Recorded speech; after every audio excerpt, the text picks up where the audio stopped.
Operators of a cruise ship which docked in Sydney this morning have responded to reports of an illness on board. A spokesperson for Norwegian Cruise Line released a statement saying the vessel remains in operation and all guests on board are in good health. We'll have more on that with our reporter on the ground there in a moment. First of all, though, an Australian racehorse trainer trapped in Wuhan has described the eerie feeling that has taken over the city as out of this world. It's a city in the midst of a deadly virus that's killed more than 1,300 people, but work carries on at Wuhan's Yulong Jockey Club. Australian racehorse trainer Rui Severino is among about 100 staff now locked down at this facility. Everybody wears masks.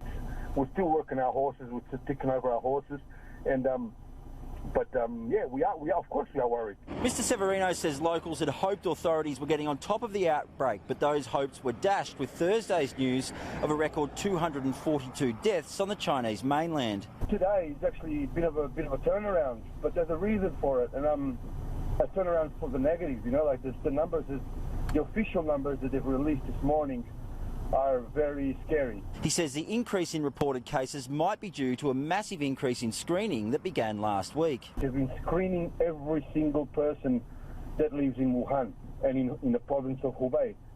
And I'm talking just in the city of Wuhan, close to 11 million people. They go to everyone's house. Every single house, every single person gets screened, and I believe that is why they've detected so many new cases. The streets of Wuhan are deserted. One member of each family of four allowed out for just 2 hours every 2 days to buy food. Physically, it's not apocalyptic, you know, like there's no armed guards on the street, there's no people falling around and stuff like that, but psychologically it's very surreal, you know, like everyone sort of looks sideways to each other, and if you're in the store to buy groceries, everybody keeps their distance from each other, so it's out of this world. But spirits in the city remain high. Really, it's a big feeling of support and solidarity. It's very, very big. Like, I've never seen nothing like it, man. And it's unprecedented in history, a situation like this, where millions of people are in quarantine, you know?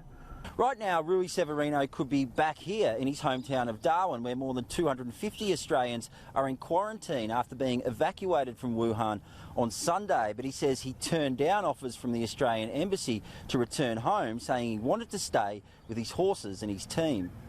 It's a deadly virus. It's very serious. But I believe if you take the right precautions and if you keep yourself fit, you know, you're okay, you know. Matt Cunningham, Sky News, Darwin.